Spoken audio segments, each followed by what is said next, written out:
welcome to the Lancet Voice and to one of the podcasts on mental health as part of the Lancet's 200th anniversary. It is June 2023 and I'm Sophia Davis, Senior Editor at Lancet Psychiatry. And we are going to be talking today about the interplay between mental and physical health. And I'm joined by Laura Fischer, Sarah Garfinkel and Simon Rosenbaum, who I'll ask to introduce themselves to you in a moment. So we're going to focus today on how research is increasingly showing how much physical and mental health are interlinked, from the connections between mental and physical health conditions to physiological and neurobiological mechanisms at play in mental health or mental illness, and to how various mental health interventions are trying to involve the body. Let's start at the big picture of mental and physical health conditions, and I wanted to start with you, Simon. Could you introduce yourself for us, first of all? Hi, Soph. Thanks so much for having me. My name is Simon Rosenbaum. I'm an exercise physiologist by background. I'm currently an associate professor in the discipline of psychiatry and mental health at UNSW Sydney on unceded Gadigal lands here in Australia. Yeah, so starting with the big picture, I know you were involved, Simon, in the Lancet Psychiatry Commission on protecting the physical health of people with mental illness. Could you tell us about the physical health of people with mental health diagnoses and what kind of disparities there are there and what's driving that? Sure. So, in short, we know that mental illness is associated with high rates of cardiovascular disease, obesity, diabetes, up to 1.2 to 2 times higher risk compared to the general population. We know that there's a gap in life expectancy for men around 10 years, for women around 7 years, just for having a mental illness. And some of the drivers behind that, and this was identified in the commission, and I'll just acknowledge Dr. Joe Firth from Manchester University, who led that Lancet Commission, did a great job. Part of that was identifying the factors, as you said, so some of those modifiable risk factors, but also other sections looking at the interplay between psychiatric medications and physical health and some of the impact there. In terms of those modifiable factors, we looked at things like physical activity and diet and smoking. But I think it's really important that when we think about those modifiable risk factors, we look through the lens of social exclusion and poverty. And too often we hear that we just say, well, this is an individual. If we just choose to eat better or we choose to exercise, it's going to be better. But it's just not that easy. So I think, what's really clear from the evidence is that our services, what we're providing through those services, have to match the needs of the individual to address those modifiable risk factors. Yeah, that's a really good point, that it can be interesting to think about, physical mental health, how are they involved? But it has to always involve thinking through a social lens, and cultural factors and, social structural factors are always involved and make it complicated to understand what's going on, but we need to try. I know you've worked a lot on physical interventions related to mental health, Simon, but before we get to the topic of what we can do, I want to zoom in a bit more on processes within the body. So Sarah, let's come to you. Could you introduce yourself? Hi, I'm Sarah Garfinkel. I'm a professor of clinical and affective neuroscience at the Institute of Cognitive Neuroscience, UCL in London. I really like the way that you describe the brain and body as being intrinsically and dynamically coupled. It's such a nice phrase. And I'm fascinated by your work on interoception. Could you talk about how body signals influence how we think and feel, and tell us what interoception actually is? Exteroception is sensing the outside world, and that's through senses such as vision, audition, whereas interoception is sensing inner bodily signals. And my work and others delineates interoception across all different hierarchical levels. So you can have the afferent signals themselves, the signals in the body that communicate to the brain. You can have the neural processing of these signals. You can have also individual differences in how precise people can monitor and sense these signals. And then you can also look at higher order measures, such as how people interpret the signals, their attention and bias to the signals as well. And then we can test interoception using all of these different levels to see how they map on to emotion and cognition. For example, we do know that emotion is embodied. What gives sort of the emotion or the feeling states of it all and how it differs from cognition are bodily changes. So interoception has been linked for many years, really going all the way back to William Jameson before, as being very guided and influenced by the sensing of these signals. And you found that the sensing of those signals differs between different people and sort of maps onto how you might classify their mental health. Yeah, I find it so fascinating to bring people into the lab and see how accurate they are at sensing the bodily signals, because there are massive individual differences in this. Some people are incredibly accurate, and some people really, really find it very hard. But then what I think is another interesting insight into interoception and how it differs from exteroception is that people often don't know how accurate they are about the body. So some people can think, oh, I'm so accurate. And then you bring them to the lab and you test them and they have poor accuracy. They often feel overwhelmed by bodily sensations. So they feel they're sort of bombarded with them, but they don't have precision into them. And also the neurocircuitry in the brain picking up on these signals doesn't maybe have quite the same precise mapping either. And you do get these vast differences in how people can do this. And it seems to map a little on mental health and neurodevelopmental conditions. So a lot of my work is with people who are autistic, who often have difficulties understanding how they feel in terms of their emotion. They're often overwhelmed by anxiety, and my work and others show they can have poor precision into these signals at times. So interoception, as you've said, it's happening unconsciously in our sort of unconscious processing of signals from the body, as well as through our awareness and our interpretation. And Laura, you're working more directly in this area of body awareness and embodied learning. So let's come to you. Could you introduce yourself? I'm Laura. I'm the founder and CEO of Traumascapes, which is a survivor-led organization dedicated to addressing trauma through arts and sciences. Like all three of you, your work combines a focus on research with interventions. Could you start by telling us how you see the body as being central to mental health, particularly in relation to trauma? I mean, we know that more and more studies show how the body is central to how we understand ourselves, how we interact with others, how we react to threats, how we process and store memories, and generally how we function. So the body is inevitably key to our understanding of mental health as a whole. But it's particularly important when we understand trauma to look at this through the lens of the body, because trauma unfolds in the body. Under traumatic circumstances, the stress response system is overwhelmed, which then disrupts the memory system, which means that traumatic memories are unprocessed and stored in the body as fragmented sensory and emotional traces. Essentially, trauma continues to play out in the body in present time, and it influences how we feel, how we think, how we act, how we interact. The body's not only where trauma plays out, but where healing also takes place. To heal from trauma, we need to rebuild internal and relational safety. And we can do this through the body. We can learn to really understand the languages of the body and learn from them and work with them to rehome ourselves and reconnect to ourselves and reconnect to others.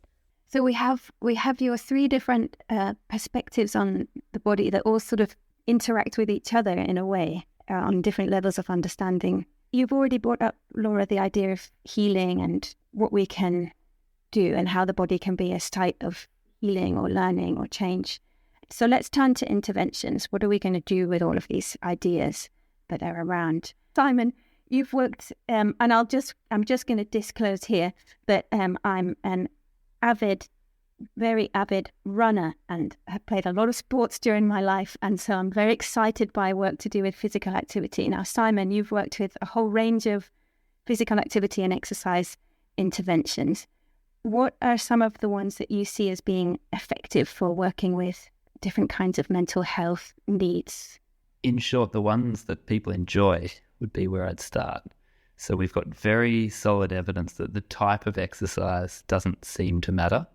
It's really about enjoyment and finding an activity that a person enjoys that then they become autonomously motivated towards and they're willing to do. So we've worked with, I've worked with a range of groups, trauma-affected groups or trauma-exposed, so veterans, emergency service workers, and more recently with people affected by forced displacement.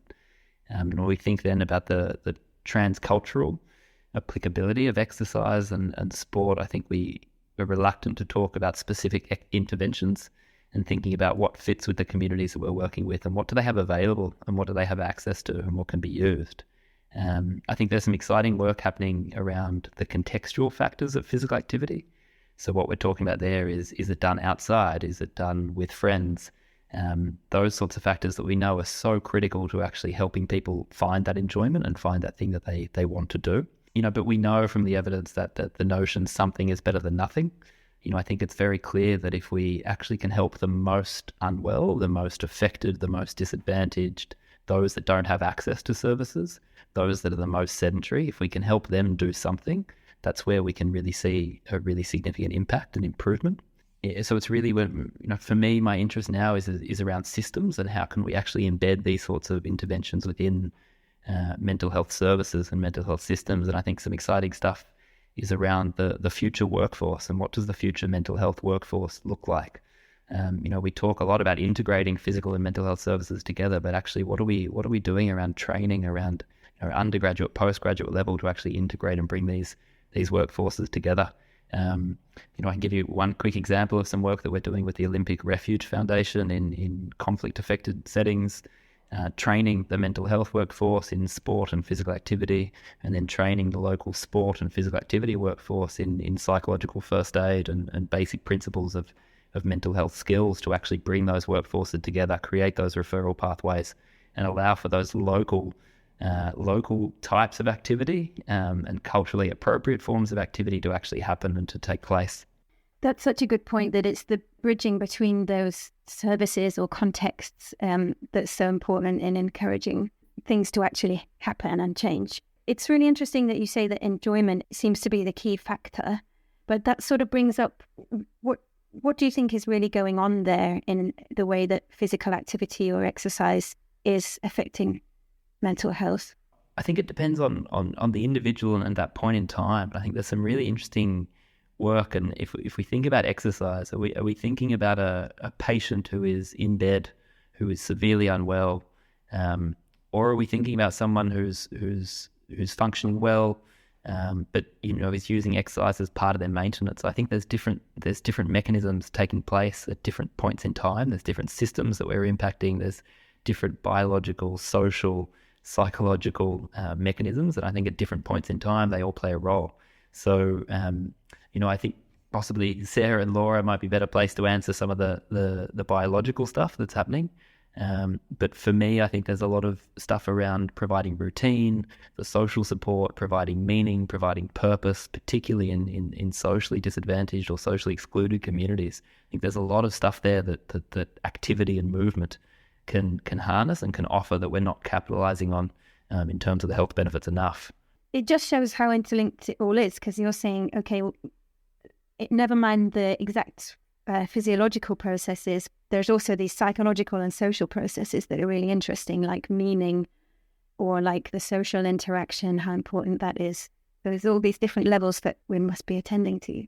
Talking about this more neurobiological level, Sarah, I've been really intrigued by some of this work within the interoception area on these novel interventions like heart rate monitoring and flotation tanks. Can you tell us a bit about some of these new interventions from insights in interoception? It's a really exciting time, I think, where we're trying to understand the neurobiology of interoception and how it may also help with different treatments. So you mentioned flotation tanks. There's lovely work happening by Saib Khalsa and Justine Feinstein looking at flotation tanks. And when you go into a flotation tank, as you may know, it's a bit like sensory deprivation. So it's dark, it's silent. You have all the other sort of exteroceptive senses dulled down. And it's fascinating because your interoception sense suddenly becomes very sort of precise, and that starts to sort of dominate. And it's a very good way of getting people in touch with this interoceptive processing. And informative to see that this then can lead to profound reductions in anxiety, increases in relaxation. And the flotation tank itself is providing the context for interoceptive precision by sort of upregulating this interoceptive processing. And we can see, based on other interventions, that there's something special about interoceptive precision that may actually be helpful. So we've also undertaken a clinical trial to teach autistic individuals who are anxious to be more precise with their heart. So this heart rate monitoring you talk about. And we do very simple exercises with them to help them feel their heartbeat more precisely. We just get them to sort of jump up and down. It's actually similar to Simon. We do very light exercises with them, but this actually helps them feel their heartbeat more strongly. We then give them feedback about what their heart is doing, and they learn to be more precise with their hearts. We can also scan their brains before and after and see that this is associated with changes in connectivity in the brain. So insula is an area that's involved in the sensing of internal bodily sensations. And we see greater connectivity between the insula and the ventromedial prefrontal cortex, an area involved in control. So there's something now about this precision into the body being linked with better control and potential regulation of the body. And through this interoceptive training with the heart, we can see marked reductions in anxiety, which we've now unblinded the follow-up data that lasts for 1 year, and is making a so-called using a sort of predefined threshold, a third of autistic adults recover from their anxiety, which are strikingly high results when you think this is potentially also quite a hard to treat population. And also when you think that it's fairly simple in its concept, just monitoring the heart rate. Yeah, I think that's right. It's such a simple behavioural intervention, and yet it has these consequences in the brain. And it also seemed to generalize. We need to do formal research to look into it, but it seemed to generalize where they also felt they could monitor when they were hungry and not hungry better. They were able to use the bathroom more accurately as well. It seemed to have some sort of general bodily awareness as well that was helpful in other types of functioning as well, which might have broad implications for physical health too, if you start to understand and process your body with more precision. I've talked to you about this before, about where the borders are between what's interoception and what's not. And so the definition of interoception that you use, if I'm right, is more to do with like organ functioning, right? I'm curious also about the other ways that we perceive our body. So we had talked about this on another occasion about how we also perceive how we hold our bodies, like say the tension in our bodies and things like that. That might go more into the territory of Laura, what the type of bodily awareness that you might be focused on. So can we come to you now again, Laura, and can you talk with us about some of the body-based interventions or healing that you've been involved with and what you see as key to developing those? It's fascinating to hear from Sarah about interoception. And yes, you're right, there's an interesting line between the two, or an area of blur, of opportunity. So where I work is a survivor-led creative approaches to healing. So at Traumascapes, we look at healing as something that is, as an approach that is survivor-led, creative, embodied, and relational. We do this through various strands of work, but one key intervention that I've been working on for a while now that is still being developed iteratively by survivors taking part, but it's a trauma-focused movement language, which is an embodied process of co-creating internal and relational healing and empowerment. And it's built on two foundations: the neurobiology of trauma that is common to all survivors, and the experience of trauma that is unique to each. So it's really looking at a space in between the two where we can approach healing in a way that's led by survivors but is based on evidence and our understanding of the neurobiology of trauma. The key principles to this intervention, and generally to answer your question, some of the key principles to this work that I believe are important, are one, a survivor-led approach, because power and agency are key to healing trauma. We need to be able to reclaim the power that was taken from us. And also because healing is something that I believe is internal to survivors or to everyone. It's an internal capacity. The solution isn't externally located. So having that agency is core. Then another principle I would say is critically being body-based, because as I mentioned before, trauma is held in the body, and also because healing must be experienced and felt. It can't just be talked through or thought through. It's also creative, because creativity is the enabler of redistributing power and working with the body. And creativity offers a position of not knowing and of exploration, which creates space for what could be to emerge. And the last principle is that this work is relational, because healing is both internal and relational, and healing is a co-created experience.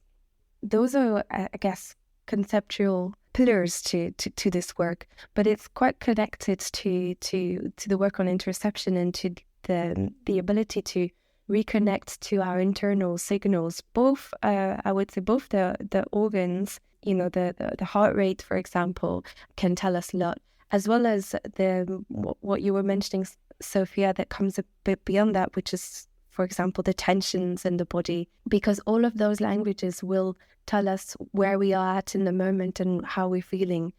Those are often the very signals that trauma survivors are disconnected from. There's that disconnection from the body as a result of trauma.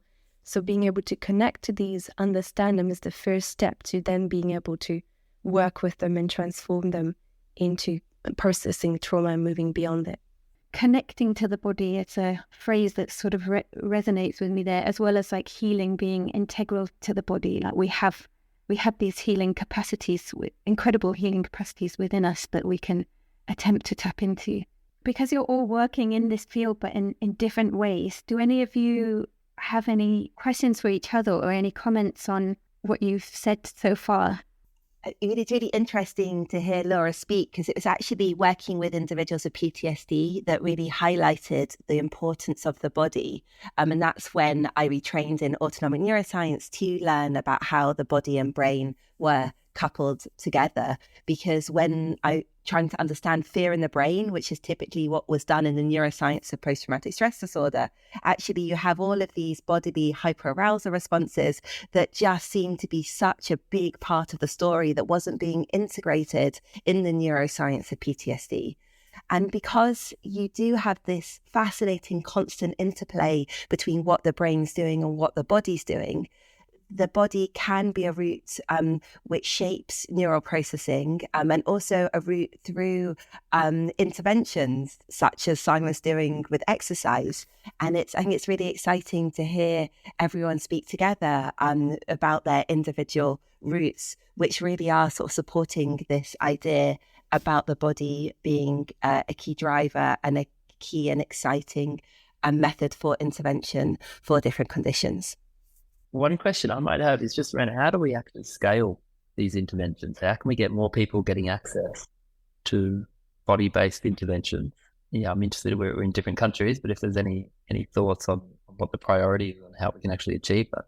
Yeah, that's a big question. I mean, you already partly answered it yourself when you had said about trying to have people in physical arenas being trained in mental health and people in mental health arenas having some kind of physical training, which I think has to be some kind of first step. But what do you two think? I wonder if there is a bit of a shift in the zeitgeist of it that will drive it from the people themselves. So I think maybe before, body-based interventions or things that worked on the body were maybe seen as not the scientific ways of doing it. But actually it's through basic science and work, which is mapping out these body-brain connections, adds the sort of science foundation to these body interventions. And if we can describe how exercise changes cardiovascular parameters, coupling with brain, inflammation, as well as other body-based interventions and how they are also changing these neurosubstrates, then actually it might drive the scientific basis, which in turn will facilitate funding, implementation and greater scaling through the scientific foundation. That's my hope. So just talking more to change the and publishing more in the Lancet, like all of that. It's always difficult to know what a zeitgeist is doing, but it seems to me also as though there is a bit of a shift happening, that there is more interest in the whole, body brain or mind body, and trying to look at the different ways that they're interacting, which is partly why I wanted to have this conversation. So it does seem like there is a bit of a shift in awareness, and then hopefully that affects all those different levels that you mentioned. What about you, Laura? Do you have any thoughts on how to scale all of this up? I mean, I agree with all that has been said. Yeah, I do feel there's a growing interest both in the scientific community and in the general public, and I'm keen to see more work being driven by communities themselves as well. Obviously, what we do is survivor led, but not only that, just generally people taking the lead in what they need and what response they need. And I like that Simon put the emphasis on doing what people enjoy, because at the end of the day, health is to support our enjoyment of life, right? So though I do feel we should develop new interventions that are specific to responding to mental health needs and trauma in my case, I think it's a case of just allowing space for people to be able to do what they enjoy and support their health and well-being and whatever that means. And so there is space for non-clinical work and then actually science to be led by that rather than the other way around. So it'd be good if we could sort of meet in the middle, or maybe not even in the middle, a new space entirely. Community-led science and science-led community work and something entirely different as well. Just to link, I think what Sarah and Laura said. So, I mean, Laura, I completely agree about the co-design. I think we have the answers. What we don't know is actually what do communities need to access what we know works. And I think there's so much exciting work happening around real, genuine co-design of interventions. We've just finished a project with refugee women here in Australia, co-designing essentially a physical activity space around what they want. And there's things that came up in that we would never even thought of. Things like childcare, for example, that are actually the key barriers. And unless we address that, they can't come. But one of the things, Sarah, that you mentioned around the evidence base, and I absolutely agree. But I think we also need to acknowledge that it's ultimately the motivational aspects and providing the support and the resources to help people to be able to engage in these sorts of interventions is so tricky. And I think we've still got, at least here in Australia, a lot more work to do around actually funding these resources appropriately so that they're treated like the treatment is, and people are actually supported and facilitated to access them, not just expected to go and have the individual will to go and participate. Yeah, I think that's a really important point. It's not all on the individual to get up and motivate themselves to go out and do something. That's not the position that everybody has access. Like you said, there's a lot of barriers from childcare to all sorts of other things. Does anyone have any other points that have arisen through the conversation? I'm just curious as to how we bring all this together, because clearly we do very similar work, but also very different work. And it would feel so strong to bring those different strands of work together. I can see it, I can visualize it, I can almost touch it, but how do we make that happen? Because I think a lot of the issues when we become so specialized is we become more isolated. How do we connect these different strands of work together? Maybe we should organize a conference. Or going along the line of what we've just said, of how it doesn't need to necessarily be serious, it needs to be enjoyable. Maybe we should just organize a group activity. This is what I think it's an excellent point. And because science is all from the neurobiological mechanisms to working with individuals to help shape their therapeutic intervention to large scale implementation. And that's actually through all of those different levels do you get the real shifts and impacts. And And I think it's through collaborations with the scientific community that make sure we don't get stuck in our own level, and that we keep the conversations and dynamic shifts between them to make sure that things progress, because there's so much great research out there, but we really need to bring it into the world to also make a difference. So that's not answering how we can do it. I mean, a first step for me, I see, is around treatment guidelines. And, I think very often they're very focused on symptoms.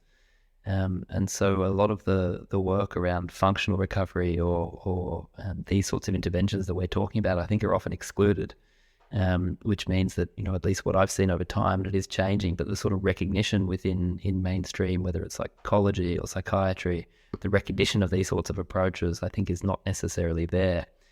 There's an evidence base, but that evidence base sits separately and it's not being used or applied. So I think, I like your point about it all coming together. And Laura, I totally agree. I think there's so much synergy but how that actually, the different disciplines of the different worlds. An example I was saying offline, but like the Latin American Mental Health Physiotherapy Network, for example, are doing this great work around these sorts of interventions. And I think that there's a lot that we have to learn from them as well, and thinking about how we can actually incorporate some of that knowledge into the work that we're doing as well. What do you mean that guidelines are just focused on symptoms mainly, and so that this type of work doesn't tend to be easily? Well, I think, for example, if we look at the evidence around deteriorating physical health associated with mental illness, it's very clear. We've got really strong data that physical health deteriorates over time. And I think there's a real opportunity for these sorts of interventions to act as a safety net, and to catch people before the mental health symptoms deteriorate so much. And if we think about, we keep talking about the burden on the mental health system, and we need more mental health professionals, and absolutely we do. But in the meantime, we have these sorts of physical health interventions or somatic interventions, body-focused interventions that could be used in the meantime. And it might be not in every case, but in some cases it might alter the trajectory of the illness itself. And I think there's a real opportunity there that we're just not seeing because of the separation of these workforces. But I also want to go on to a really positive point, which is the strides that we are making.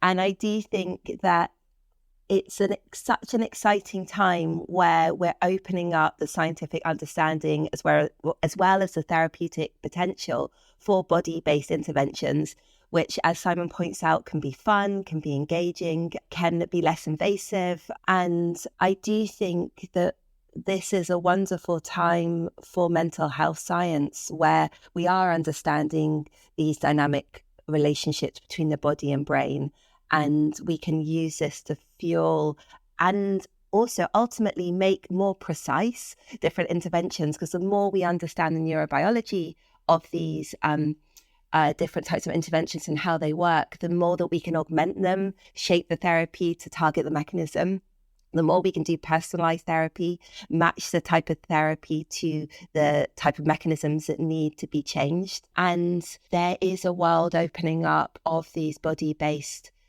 interventions where I don't think we've made the strides that we would have hoped with conditions like schizophrenia in the past. That's traditionally been seen as a very brain-centric disorder, but with new focus on bodily inflammation, there's also really fascinating work looking at cardiac effects that happen in individuals prior to them getting a diagnosis of schizophrenia, that actually we're starting to see that things that we just assumed were all brain-based may also have a bodily basis, and a world is opening up for more possibilities. Yeah, I think that's a really good point to see the opening up of different possibilities, and then in the end that helps you to have different options to provide to people, because people's preference and coming back to enjoyment is so important. So to be able to look at pharmacological pathways, psychological pathways, more body-based pathways, and others for people to be able to choose from, perhaps, and to mix in different ways when that's appropriate and guided, opens up more possibilities. Well, maybe that's a nice positive note to end on about the positive signs of opening up, or the steps happening in this area. So then we'll finish there. Thank you all again massively for making the time from different time zones and in your schedules for talking with me about this topic. And to the listeners, you can find a collection of articles in our 200th anniversary mental health spotlight online now at thelancet.com. So yeah, thank you all again, Simon, Sarah, Laura, for joining me. And thanks to everyone for listening to this episode of The Lancet Voice, which you can subscribe to wherever you get your podcasts.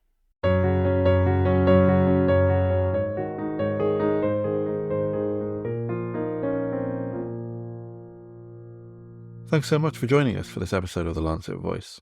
This podcast will be marking the Lancet's 200th anniversary throughout 2023 by focusing on the spotlights with lots of different guest hosts from across the Lancet Group. Remember to subscribe if you haven't already, and we'll see you back here soon.